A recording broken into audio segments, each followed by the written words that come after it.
Alright, so we are on round 2. And we do get to play against target opponent. How lucky are we?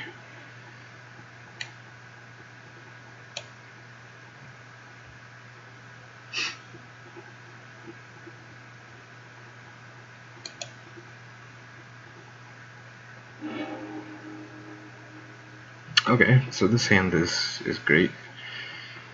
We'll most certainly keep this hand. We can strip mine turn 1 again. And then 4 turns later we get to Factor Fiction. What's wrong with that? Hopefully in that time we draw some more relevant spells, but I think that this hand is great. I will keep this. Okay. Oh jeez.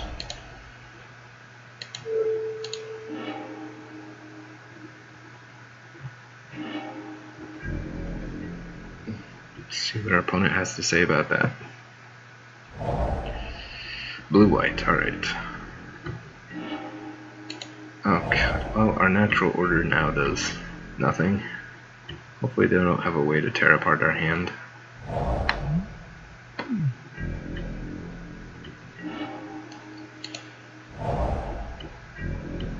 Xenagos.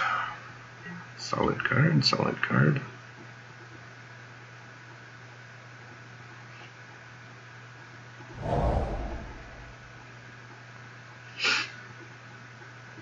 Okay, I hope keeping him off of double blue was a relevant thing to do here. Guess we'll find out soon. No threats from my opponent yet, which is good for us. Deceiver Expert, sure. Well, I like the fact that they're playing white, not red. Okay, sure. Of course we draw the natural order. Why wouldn't we draw the natural order? Oh god, this game is great.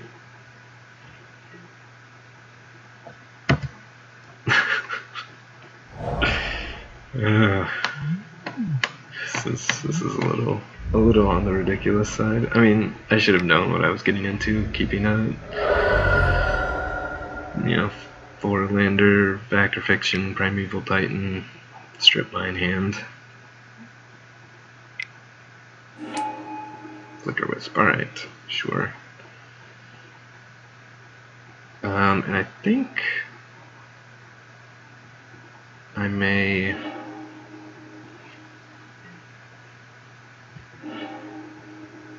we can see what happens, but I may just end up Factor Fictioning on my turn. Well, now my opponent potentially has mana to do things. Let's see if they counter this Mox Ruby. Nope. Alright.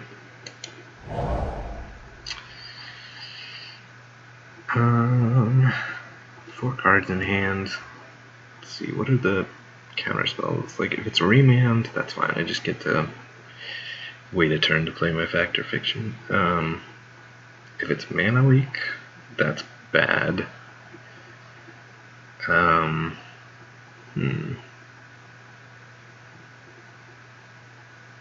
think I'll just go ahead and Factor Fiction now. Oh, good. Oh, good.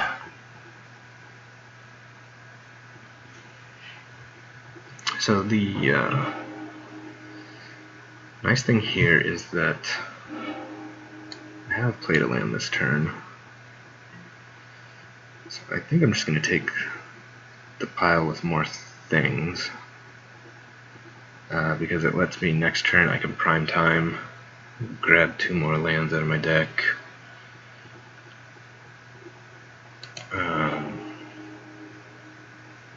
Yeah, I've already played a land this turn.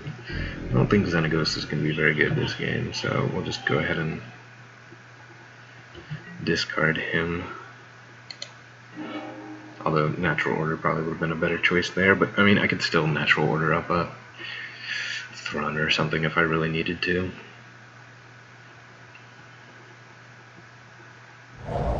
Did we see cryptic command? I don't know if we saw cryptic command.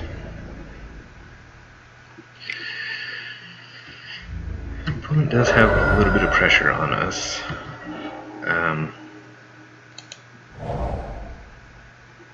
But we're going to put on some pressure of our own, hopefully, assuming this thing lands, which it may not. Oh, it did. Yes, I would love to use its ability. We will go get a Temple of Deceit and a Temple of Abandon. And let's see what's on the top of our deck. Worn Power Stone. Not super exciting. We'll put it on the bottom. Okay. And we'll put a mountain on the bottom. Don't really need more lands at this point. I have a lot of them. We do have 8 lands, so we can Woodfall Primus. Ooh. That's fine. That's fine. Duplicate, Exiling Primeval Titan. Sure. Okay.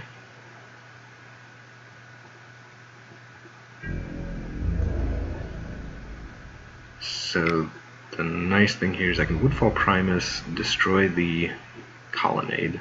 If he chooses to Abrupt Decay, alright. Woodfall Primus, destroy the Celestial Colonnade. And then if he wants to bash in with this, I can trade and then destroy his Westvale Abbey. At some point I can Abrupt Decay the Flicker Wisp if I need to. I'll play the quick Hissing Quagmire, and we will make the wood fall in a Prime-like fashion.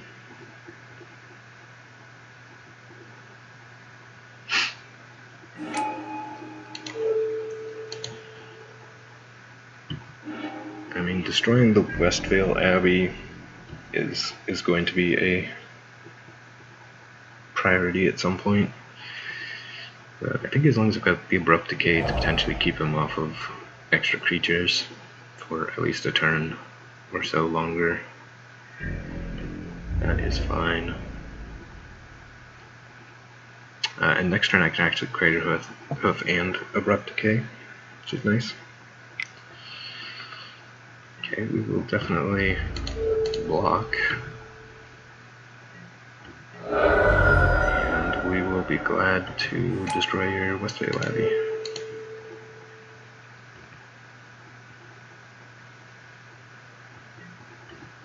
Okay. Sounds like fun to me. I mean, the other option is we could play a Thrun. Alright. Alright. We could play a Tree Speaker and a Thrun, and then, does that have Vigilance? No. Play a Tree Speaker and a Thrun. Wait to cast our Crater Hoof till next turn. It seems fine.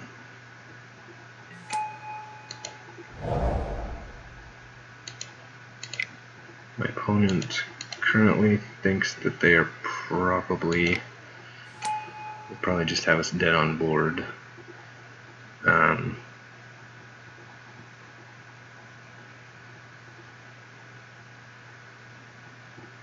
guess I'll go ahead and level this guy up.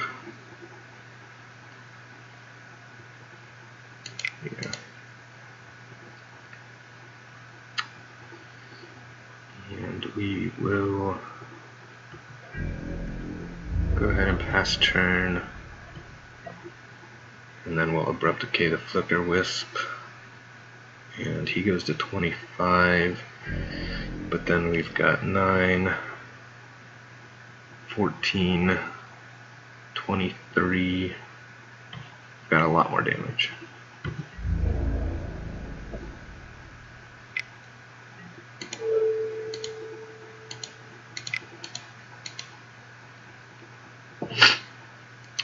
Abrupt Decay is going to do some work. Assuming my opponent doesn't play a kill spell of some sort. We're in good shape.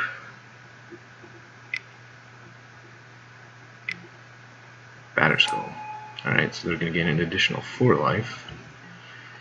But again, I don't think that's relevant. It's going to be 9,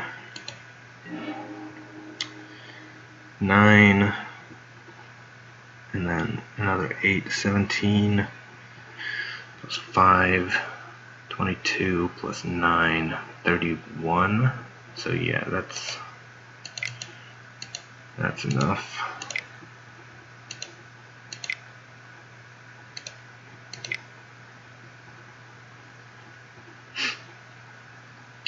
I don't see any counterspells out of my opponent, but that doesn't necessarily mean that they don't have them.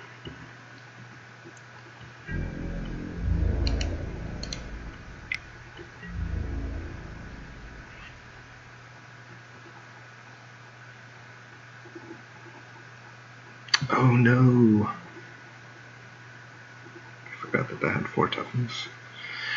I don't know why I thought that. Oh, because I was thinking it was Pestermite, not Deceiver Exarch. Alright. Well, that was unfortunate. Okay, we'll go to game 2. And next turn we'll do combat math correctly. And for the time being,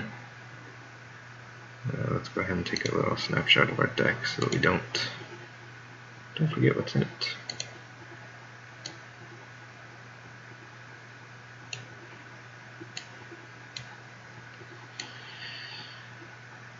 So against white-blue dirtly things, I don't know if Pernicious Deed is going to be great. Eureka might be okay. Oh, no, probably not. The Reclamation Sage seems uninspired. Bring in the Pernicious Deed instead. We could bring in Riftbolt or Fiery Confluence. You may have a lot of X1s, in which case this does great things. Burst Lightning does not kill Baneslayer Angel.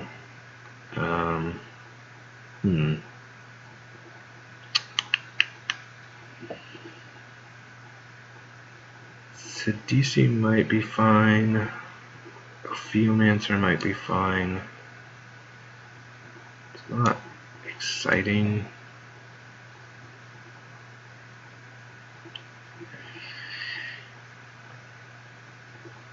Yeah, I think that this is okay.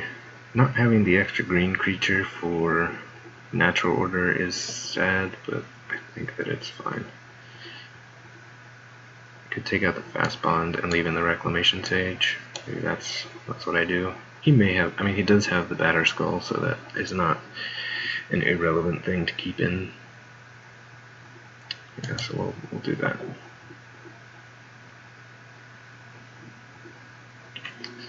Yeah, there was no reason to show him Craterhoof Behemoth there. I just did the math very, very wrong.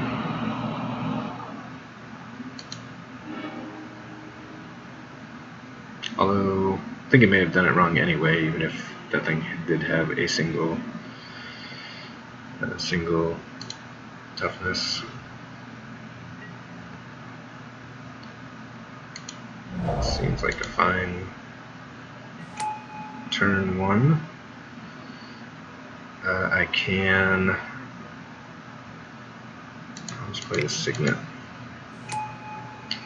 And then next turn I can play the Power Stone.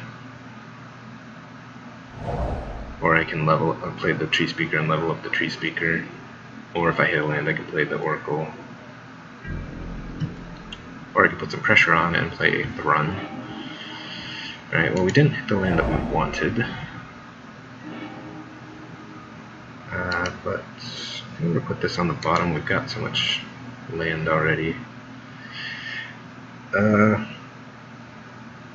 going to go ahead and play the Tree Speaker and then level up.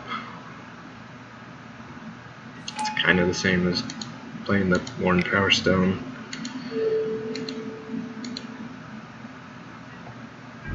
Okay. Next turn I can play, let's see, I have 1, 2, 3, 4, 5, 6 mana. If we hit an untapped land, I can play the Power Stone and the Oracle, or I can play a Thrun and the Power Stone. I have some options. I have some options.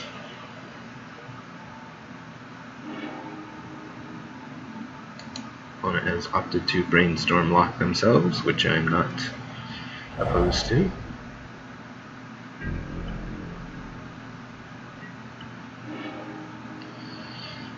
Alright. Play the Temple, we'll scry, and if we've got a land on top, I might keep this on top. We'll play the Oracle, and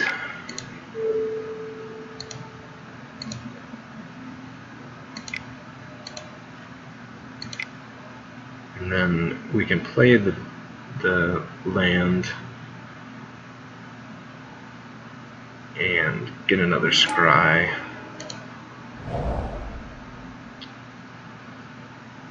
Okay, and we'll put the Wall Blossoms on the bottom.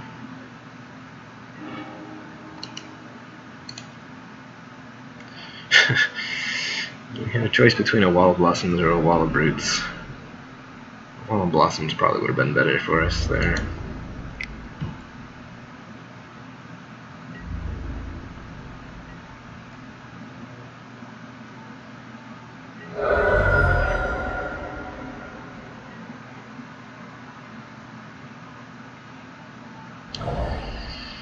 And it may have been correct to just play out the Thrun and put some pressure on, but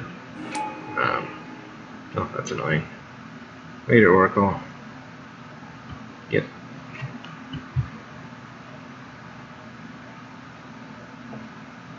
Okay.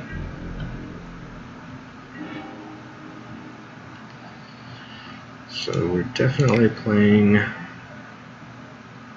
the run.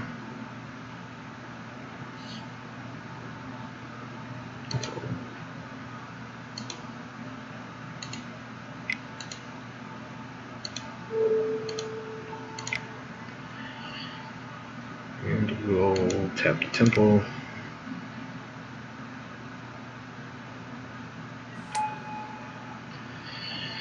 And I play the Wall of Roots and leave back the Tree Speaker to activate Thrun if my opponent gets ornery here. Opponent is stuck on 3 lands, and I have a billion. Oh no! Oh, I forgot. They were on the draw. And Bala. Well, alright.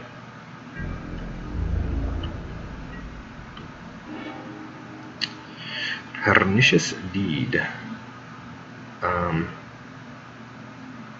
So that's actually pretty great. We could pop it for 3, get back our Oracle. Oh, I can't activate that.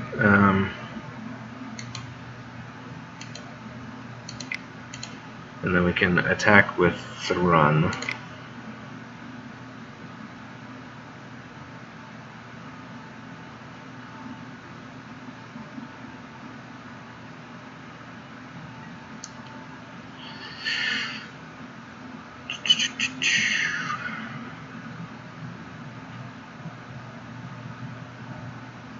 I might just attack with Thrun first. See how he chooses to block. If he blocks with the Fiend Hunter, there's no reason to pop the Deed just yet.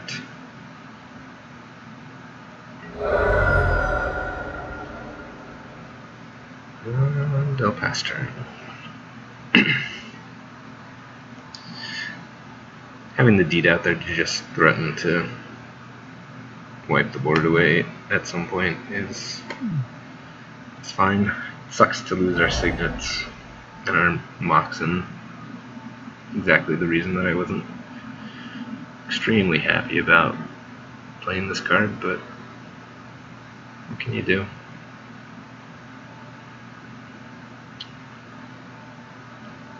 Do need to figure out how to deal with the Celestial Colonnade at some point.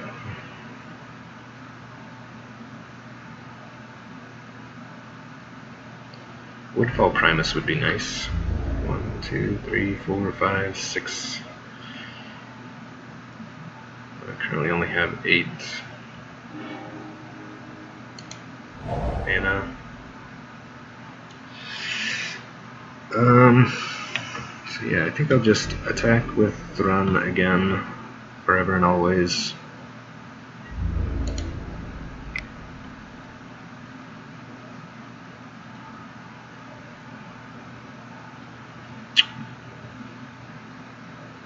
My opponent, again,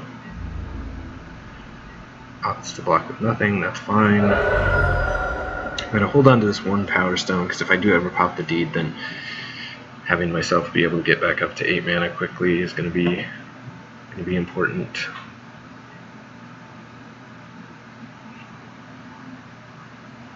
Song of the Dryads would be a nice draw. Resto Angel, sure.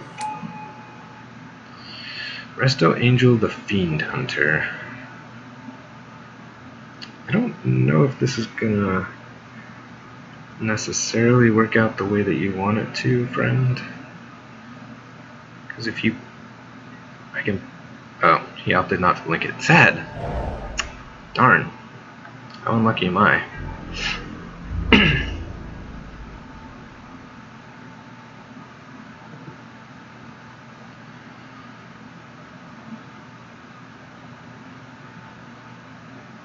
I mean, he has mana to activate the Colonnade. I am on a little bit of a clock if he chooses to start attacking with everything, which it appears he is. I think I'm just going to take 6 here, see if he plays something. I'm going to crack the Deed at the end of turn, regardless of what he does, I think. Suppose I could just wait until next turn. Elspeth.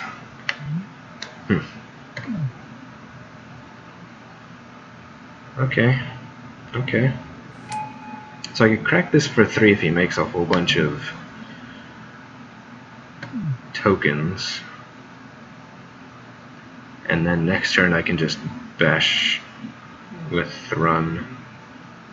Unfortunately, it means that I'm still on a bit of a clock, but at least I get my Oracle back.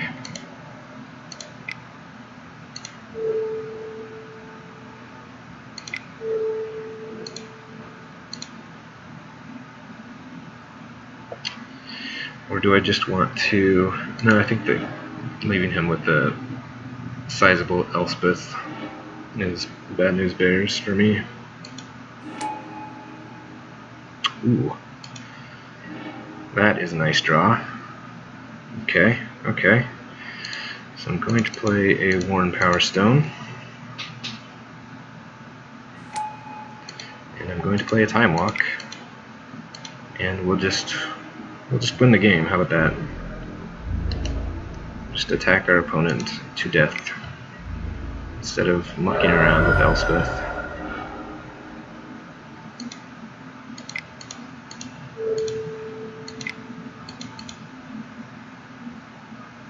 Draw 4 cards.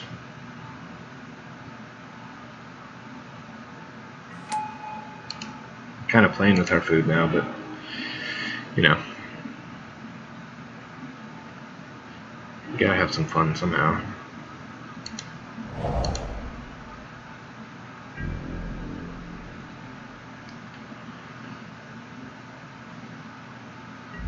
And checking target opponent again.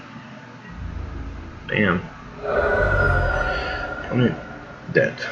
Alright, so Pernicious Steed did what we wanted it to do that game. It was a bit of a liability again because of our mucks and other things. I could bring in the Eureka, but that seems less good. He's got a bunch of Planeswalkers. think that this is probably fine. Abrupt Decay against he's got a bunch of 4-drops, so that's maybe not the best thing in the world. But we'll make do with this.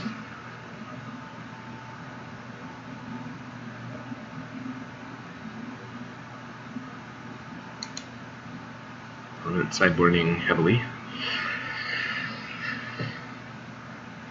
And they got to see all of our threats game 1, so I don't know what they're choosing to bring. Oh, they didn't see Pernicious Thief.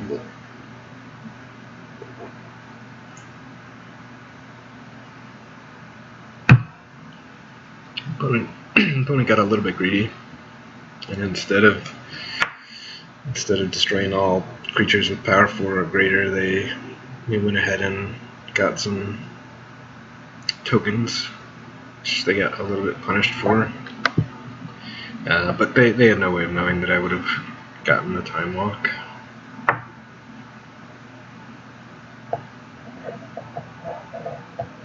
Can't count on your opponent having 2 pieces of power in their deck. And you can, but if you're playing around 2 pieces of power, or even 1 piece of power, you're probably not winning.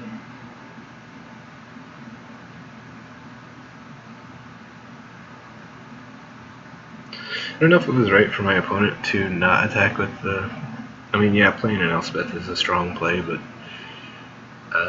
it just puts me on a 2-turn clock if they start attacking with that Celestial Colony, and it forces me to crack the Pernicious Steed to avoid dying, and then I'm left with what Oracle of Moldiah on my side of the board, and my opponent has a 4/4 Vigilance flyer that they can attack with every turn, or they can play an Elspeth next turn and start pumping out a billion tokens. It's hard to say for sure.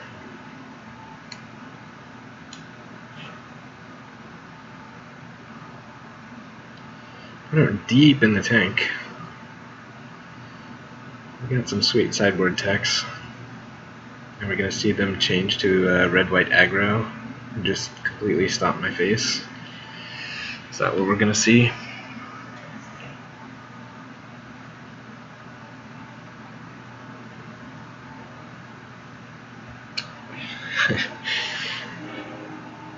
It was rather unfortunate that... Oh, God. What is my deck doing to me? I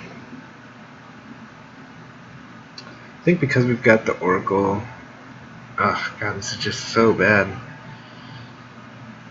Yeah, I think I have to mulligan this away. I don't want to see my 2 8-drops in my hand. I don't really want to see any of this stuff either. I do get a Scry for my turn, and then a Scry from the Temple. And then I can explore. Still seems bad, but maybe less bad. I do have a Reclamation Sage. This is going to be a very sketchy game. Temple, come on. I should not have kept that natural order on top. Down to the bottom you go. Alright. This game is going to go horrendously. Sure. Opponent, once again, opts to brainstorm and lock themselves on turn 1. But it worked out. Was that game 1 that they did that? I forget. I don't think it was game 1. I think it was game 2.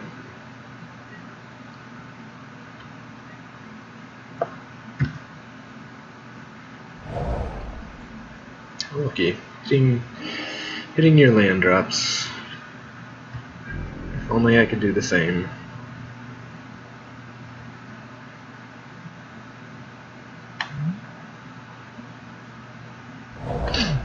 Well, we took a risk, and it doesn't look like it's gonna pan out.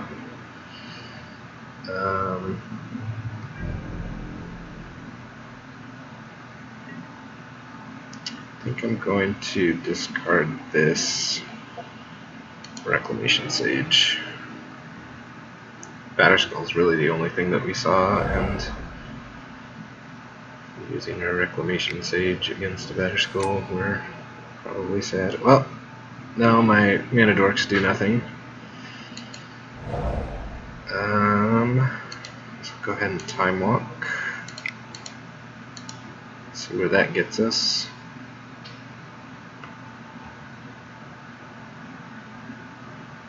Hopefully it gets us to land so that we can... Oh no!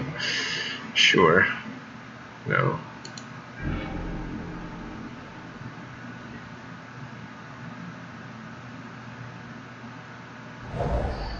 Well, we got really greedy with that mulligan, and we're gonna die for it. Not much we can do with that. In hindsight, we certainly shouldn't have kept that hand, but we definitely shouldn't have kept that natural order on top. Alright, so we have a card that we can play. We have no targets.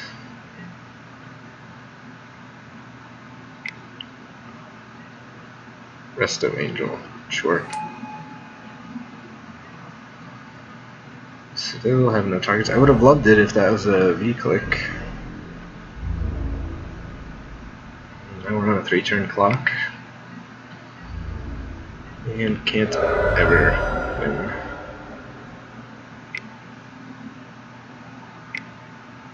Dragon Lord Ojitai, jeez.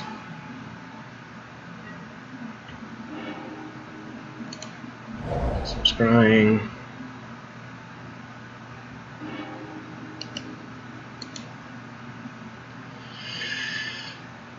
Ugh.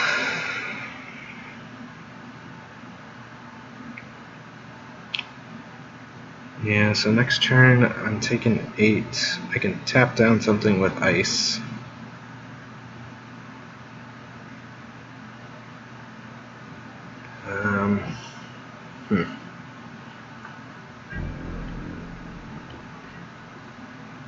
Just all sorts of dead.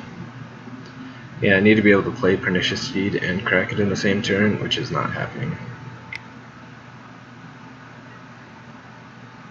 Riftwing Cloudskate, sure.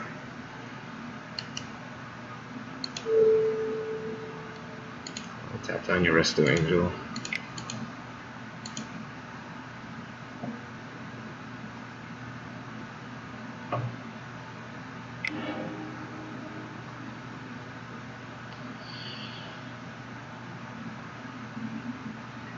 Just getting wrecked.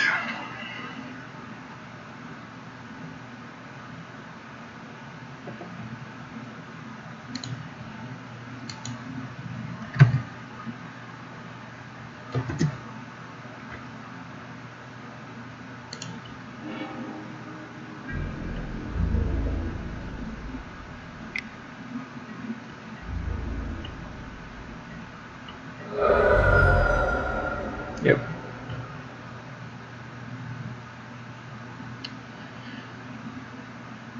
When it gets to look at a billion cards.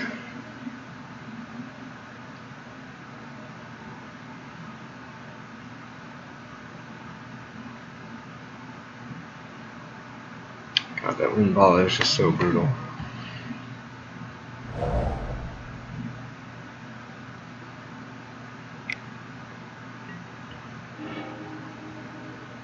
Yeah. Alright, well, that didn't go very well.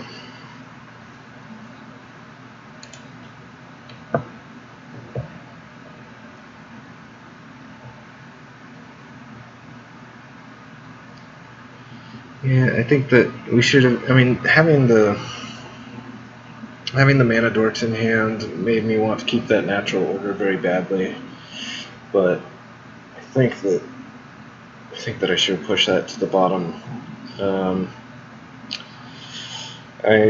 Being so behind on lands, I obviously can't play around days. I just can't take a turn to play around days. It's not a thing that I can do. Plus, I never saw days in any of the other games, so I don't know that there's a reason for me to play around it. But we did what we could, and it wasn't enough. So